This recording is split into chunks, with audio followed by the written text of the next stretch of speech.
Hello friends, स्वागत है आपका मेरे YouTube channel AV tech education में।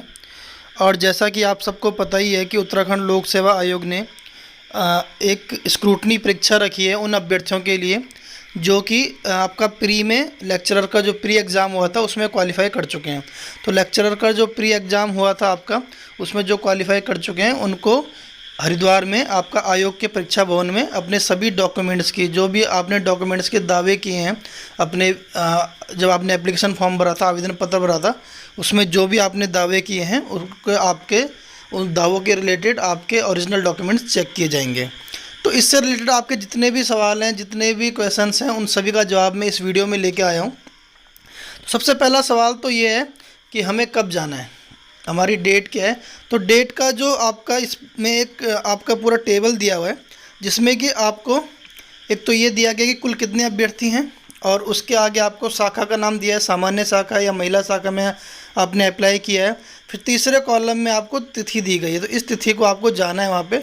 उसके आगे आपको अनुक्रमांक भी दिया गया है ताकि आप अपना अनुक्रमांक उसमें देख लें कि हाँ मेरा अनुक्रमांक इनके बीच में आ रहा है या नहीं आ रहा है। ठीक है, तो अनुक्रमांक पूरे ही दिए गए हैं लेकिन आपको उसके बीच में अपना क्रमांक देख लेना। जैसे आप एक एग्जांपल के तौर पे देख सकते हैं कि प्रवक्ता कला है, तो जो प्रवक्ता कला के अभ्यर्थी हैं सामान्य शाखा में जिन्होंने अप्लाई किया था, तो उनको आपको 9 अगस्त को जाना है। ठीक है, तो इसी तरह से हम दूसरा एक ले लेते हैं। तो प्रवक्ता संस्कृत है, तो उसमें आपको 10, 11, 12 और 13 ये डेटें दी गई हैं जिसमें कुल 333 अभ्यर्थी हैं। तो 10 अगस्त को आपके उसके आगे रोल नंबर लिखा गया है कि 10 अगस्त को इस रोल नंबर से इस रोल नंबर तक जाएंगे। उसके बाद 11 अगस्त को आपके जो रोल नंबर दिया गया आपका 63 से 963 से 650 तक जाएंगे। ठीक है, तो इस तरह से आपके सारे इसमें रोल नंबर वाइज दिए हुए हैं। तो इस लिस्ट से आपको देख लेना है कि आपका सब्जेक्ट कौन सा है। उसके साथ साथ आपको सामान्य और महिला शाखा ये भी चेक करना है।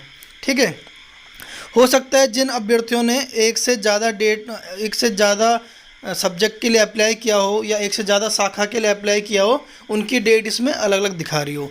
तो पहला क्वेश्चन फिर यही है आपका जो कि कब जाना है। तो इसी में एक दूसरा क्वेश्चन बनता है कि अगर मैंने अलग अलग शाखा के लिए अप्लाई किया है, अलग अलग विषय के लिए अप्लाई किया है और मेरी डेट अलग अलग है, तो क्या मुझे अलग अलग दिन जाना पड़ेगा? तो उसका जवाब इसी में यहाँ पर नीचे दिया गया है, इस PDF में आप देखेंगे। तो इसमें आप यहाँ पे आ जाइए कि जिन अभ्यर्थियों के अनुक्रमांक एक से अधिक विषय अथवा शाखा में सफल घोषित होने के कारण भिन्न भिन्न तिथियों में उपरोक्त तालिका में उल्लेखित है, उन अभ्यर्थियों के समस्त विषयों शाखाओं के अभिलेख प्रथम तिथि जिस पर उन्हें उपस्थित होना है पर ही जांच लिए जाएंगे। ठीक है, तो आपको जिन जिन शाखाओं में आप सम्मिलित होने जा रहे हैं, अलग अलग डेट भले ही इसमें दी गई है लेकिन आपको पहली तिथि में ही सारे डॉक्यूमेंट्स चेक करा लेने हैं। ठीक है, तो आप ऐसा ना करें कि जैसे आप इतिहास में निकले हैं तो आप अंग्रेजी वाले अपने जो डॉक्यूमेंट है या महिला शाखा के जो डॉक्यूमेंट है वो लेके ना जाएं। ठीक है ना, तो इसको आपको सारे डॉक्यूमेंट लेके जाने हैं ताकि आपका वहाँ पे सारा ही चेक हो जाए। फिर नेक्स्ट क्वेश्चन हमारा बनता है कि कितने बजे प्रारंभ होगा। तो ये 10 बजे प्रारंभ होगा लेकिन अभ्यर्थी को 9:30 बजे परीक्षा भवन में पहुँच जाना है। ठीक है, इसके बाद आप आ जाइए कि इसमें ले जाना क्या क्या हमें। ठीक है, तो नेक्स्ट क्वेश्चन आपका बनता है कि मुझे क्या क्या चीज़ें इसमें लेके जानी है। तो पहले तो आपको जो अपने सारे डॉक्यूमेंट है वो तो ले जाना ही है, मूल प्रति आपकी। ठीक है ना, उसके अलावा 3 फॉर्म इसमें दिए गए हैं जिसमें है कि आपका डिटेल्ड एप्लीकेशन फॉर्म है, अटेस्टेशन फॉर्म है और तीसरा है इंडेक्स कार्ड। तो ये तीनों फॉर्म आपको भर लेने। इनको प्रपत्र संख्या 2, प्रपत्र संख्या 3 और प्रपत्र संख्या 4 दिया गया है। तो यहाँ पे जहाँ पे ये विज्ञापन दिया गया है इसी के नीचे आपको फॉर्म को डाउनलोड करने का लिंक भी है और वहाँ से आप इन्हें डाउनलोड कर सकते हैं। फॉर्म को कैसे भरना है इसके लिए मैंने एक अलग सी वीडियो बनाई है जिसमें आप देख सकते हैं कि इस फॉर्म को कैसे आपको फिल करना है। अब ये करना है कि आपको कितने ले जाने हैं। तो ऐसे अभ्यर्थी जिनको एक से अधिक शाखा में सफल हुए हैं या एक से अधिक विषय में सफल हुए हैं, तो उन्हें प्रत्येक विषय अथवा प्रत्येक शाखा के लिए इन प्रपत्र के 2 सेट तैयार कर लेने हैं। ठीक है ना, तो 2-2 सेट इनके तैयार कर लेने। साथ ही जो आपके मूल प्रमाण पत्र हैं और हस्ताक्षरित छाया प्रति हैं उनके भी आपको 2-2 सेट तैयार करने हैं। यानी कि एक विषय के एक शाखा के लिए 2 सेट। अगर एक ही विषय के आपने 2 शाखाओं के लिए आपने अप्लाई किया और दोनों में आप सफल हैं तो आपके 2 और 2 4 सेट हो जाएंगे। ठीक है, और अगर आप एक से अधिक विषय में हैं तो प्रत्येक विषय और प्रत्येक शाखा के 2-2 सेट आपको करने हैं।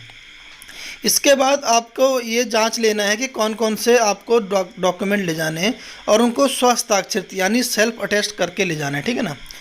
तो क्योंकि सेल्फ अटेस्ट पहले ही आप कर लेना घर में, क्योंकि वहाँ पर इतने सारे सेल्फ अटेस्ट करने के फिर बहुत सारे डॉक्यूमेंट हो जाएंगे आपके, ठीक है। तो पहले इनसे कर लेना। इसके बाद आपका कौन कौन से आपको ले जाने हैं, तो ये हाई स्कूल का आपको लेके जाना है प्रमाण पत्र एवं अंक तालिका दोनों, इंटरमीडिएट का प्रमाण पत्र एंड अंक तालिका दोनों, स्नातक की उपाधि अंक तालिका समस्त वर्षों और सेमेस्टर का, फिर उसके बाद स्नातकोत्तर यानी कि आपका जो पोस्ट ग्रेजुएशन है उसकी अंक तालिका और समस्त वर्षों के या सेमेस्टरों के आपको अंक तालिका ले जानी है। एलटी डिप्लोमा या शिक्षा शास्त्र में स्नातक उपाधि यानी आपने बीएड किया है तो उसका भी आपको डॉक्यूमेंट ले जाने हैं, उसके भी आपकी मार्कशीट और सर्टिफिकेट जो भी है वो ले जाने हैं। फिर अधिमानी अर्हताओं से संबंधित प्रमाण पत्र यदि आपने लागू होता है, माना आपने अगर एनसीसी या प्रादेशिक सेवा या इस तरह से कोई भी अधिमानी अर्हता ली हुई है तो आपको उसका डॉक्यूमेंट ले जाना पड़ेगा। इसके साथ ही अगर आप आरक्षण के लिए दावा कर रहे हैं तो आपको आरक्षण और स्थायी निवास संबंधी प्रमाण पत्र भी ले जाने पड़ेंगे। तो जो अनिवार्य अर्हता है इसके लिए आप आवेदन पत्र के ऑनलाइन में फिर से फॉर्म को देख सकते हैं कि क्या क्या थी और क्या आपने फिल किया था। इसके बाद आपको हम बता देते हैं कि जिन अभ्यर्थी में राज्य सेवा में सेवारत हैं तो उन्हें सेवा नियोजक द्वारा एनओसी देनी पड़ेगी, ठीक है। जहाँ भी वो कार्य कर रहे हैं उन्हें एनओसी देना पड़ेगा।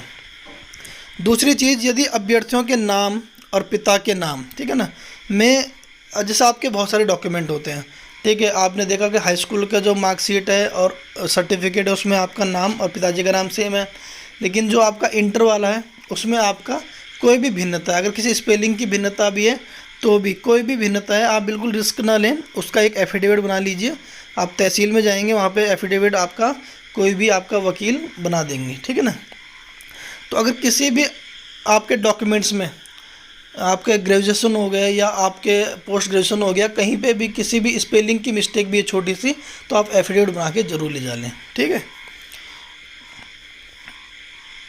नेक्स्ट आपका जो क्वेश्चन है वो ये होना चाहिए या ये है कि अगर आपके पास सर्टिफिकेट नहीं है, सपोज आपने ग्रेजुएशन कर लिया लेकिन आपके पास सर्टिफिकेट नहीं आया, आपने पोस्ट ग्रेजुएशन कर लिया आपके पास सर्टिफिकेट नहीं आया, आपके पास बीएड का जो प्रमाण पत्र है वो नहीं आया, तो आप इसकी जगह पे आप दिखा सकते हैं प्रोविजनल सर्टिफिकेट। लेकिन जो प्रोविजनल सर्टिफिकेट है उसके लिए कंडीशन रखी गई है कि 6 महीने से अधिक पूर्व का ना हो। अब आपके एग्ज़ाम को लगभग जब डेट आया था फॉर्म भरने का तो आपने सबमिट किए ही होंगे ऑनलाइन, तो उसको और अब के तक 6 महीने हो ही चुके हैं। तो इसलिए मेरी राय ये है कि आप दोबारा जाके इसको यूनिवर्सिटी से बना लीजिए, ठीक है। सारे आप प्रोविजनल जितने भी आपके पुराने हैं उनको आज की डेट से आप मैच कर लीजिए, जिस दिन आपको जाना है, ठीक है ना। आज की डेट से नहीं, जिस दिन आपको वहाँ पे उपस्थित होना है उस डेट से आप मैच कर लीजिए। अगर आपका 6 महीने से ज़्यादा हो रहे हैं तो आप तुरंत इसे बना लीजिए। दूसरा क्वेश्चन ये है कि अभी आप ऐसे कभी भी आप दावा नहीं कर सकते कि आपके पास फाइनल ईयर की मार्कशीट है और सर्टिफिकेट नहीं है तो आप एलिजिबल हैं, ठीक है। इसमें आयोग ने साफ साफ कहा है कि मार्कशीट को बिल्कुल भी आपको मूल प्रमाण पत्र दिखाना ही पड़ेगा इसमें, ठीक है ना। मार्कशीट आपके पास मार्कशीट है फाइनल ईयर तक की, लेकिन आप ये दावा नहीं कर सकते कि मेरे पास मार्कशीट है और मैं पास हूँ, ठीक है। जब तक वो सर्टिफिकेट नहीं देखेंगे वो आपको उस परीक्षा में पास नहीं मानेंगे। तो यहाँ पे लिखा हुआ है, देखिए यहाँ पे यह स्पष्ट किया जाता है कि माननीय आयोग अंक तालिकाओं को संबंधित परीक्षा के मूल प्रमाण पत्र अथवा डिग्री के स्थान पर मान्य नहीं समझते, यानी कि डिग्री के स्थान पे आपको डिग्री ही दिखानी पड़ेगी, आप फाइनल ईयर की मार्कशीट को नहीं दिखा सकते। अब इसके लिए आपका ये है कि आपको कोई शुल्क जमा करना है या बिल्कुल आपको एक शुल्क जमा करना है और उस शुल्क की रिसिप्ट भी आपको वहाँ पे लेके जानी है, ठीक है। तो शुल्क का यहाँ पे दिया हुआ है कि आपको शुल्क जो भी जमा करना है उसका लिंक आपका 1 अगस्त को आ जाएगा वेबसाइट में, और शुल्क की डिटेल आपको यहाँ पे दी गई है कि जो आपके अनारक्षित हैं उनको आपको 176 रुपये 55 पैसे, ठीक है ना। तो 150 रुपये एप्लीकेशन फ़ी है, उसके बाद टैक्स लग के। तो उत्तराखंड के आर्थिक रूप से कमज़ोर EWS को 176 रुपये 55 पैसे, अन्य पिछड़ा वर्ग को भी 176 रुपये 55 पैसे, उसके बाद अनुसूचित जाति को 86.55 यानी 86 रुपये 55 पैसे, और उत्तराखंड अनुसूचित जनजाति को भी 86 रुपये 55 पैसे। तो ये आपको एक तो आपको फ़ीस भरनी है, लेकिन इस फीस का जो प्रिंट आउट है वो भी आपको साथ में लेके जाना है। इसके बाद जो दिव्यांग हैं उनको 26 रुपये 55 पैसे यानी केवल आपको टैक्स भरना है। उसके बाद आपका जो संचालित स्वैच्छिक निवासरत अनाथ बच्चे हैं, ठीक है, कहीं भी उनको कोई शुल्क नहीं है।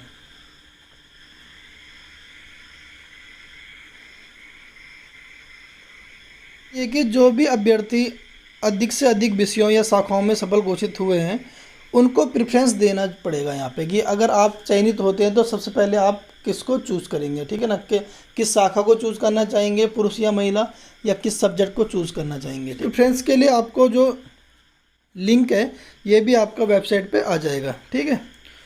और प्रेफरेंस अगर आप एक बार दे देते हैं तो उस प्रेफरेंस को आप चेंज नहीं कर सकते। तो ऑनलाइन परीक्षा शुल्क और जो प्रेफरेंस आपको देनी है उसका जो उपश्रेणी का भी जो आपका लिंक है, ऑनलाइन लिंक, वो सब आयोग 1 अगस्त 2021 को उपलब्ध करा देगा उनकी वेबसाइट www.ukpsc.gov.in पे।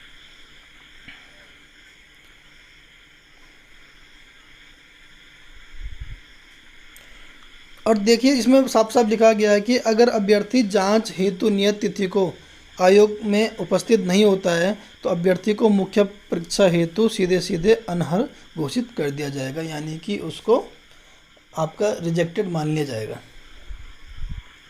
और विज्ञापन की शर्तों को पूर्ण न करने वाले अभिलेखों की जांच के समय समस्त वांछित मूल प्रमाण पत्र छाया प्रतियों को प्रस्तुत न करने वाले अभ्यर्थियों को भी आयोग द्वारा अनर्ह घोषित कर दिया जाएगा। तो देखिए बिल्कुल भी रिस्क ना लीजिए, आप पूरे डॉक्यूमेंट आप जमा कर लीजिए। जैसे शपथ पत्र हैं, ये भूल जाते हैं तो इनको पहले से आप बना के रख लीजिए। अब आपको एक चेकलिस्ट भी दी गई है, ठीक है। तो एंड आपको ये चेकलिस्ट आपको क्या करना है कि इसके कम से कम 2 या 3 प्रिंट ले लीजिए और एक बार पहले चेक कर लीजिए। तो चेकलिस्ट में क्या है, जैसे इसमें पहला कॉलम है विस्तृत आवेदन पत्र, आपने अपनी फाइल में या जो भी आपने लिफाफा रखा हुआ है उसमें जो आपको लेके जाना है उस फाइल में लगा लिया या नहीं, टिक कर लीजिए। प्रमाणीकरण प्रपत्र टिक कर लीजिए, अगर रख दिया हाई स्कूल प्रमाण सब टिक कर लीजिए। अब जिन पे टिक रह जाते हैं, जो आपने नहीं किया है, जो आपके पास नहीं है, तो पहले आप उन्हें बनवा लीजिए, ठीक है। उनको बनवा लेने के बाद अब आप इसका 2-3 प्रिंट रख लीजिए। जब आप जाने वाले हों उससे पहले फिर एक बार चेक कर लीजिए उसको, ठीक है। तो इस तरह से आप इसे बार बार चेक कर सकते हैं, ठीक है। अब यहाँ पे फिर से दिया हुआ है कि प्रोविजनल डिग्री 6 महीने से अधिक पुरानी नहीं होनी चाहिए। इसलिए मैं भी आपको बार बार बता रहा हूँ कि आपके पास प्रोविजनल डिग्री है, लेकिन अगर वो 6 महीने से पुरानी है, और ऑब्वियसली होगी ही, क्योंकि फॉर्म को आपका जो लास्ट डेट थी वो थी आपकी 31 दिसंबर 2020 और अभी जुलाई चल रहा है, तो ये 6 महीने ऊपर हो चुके हैं।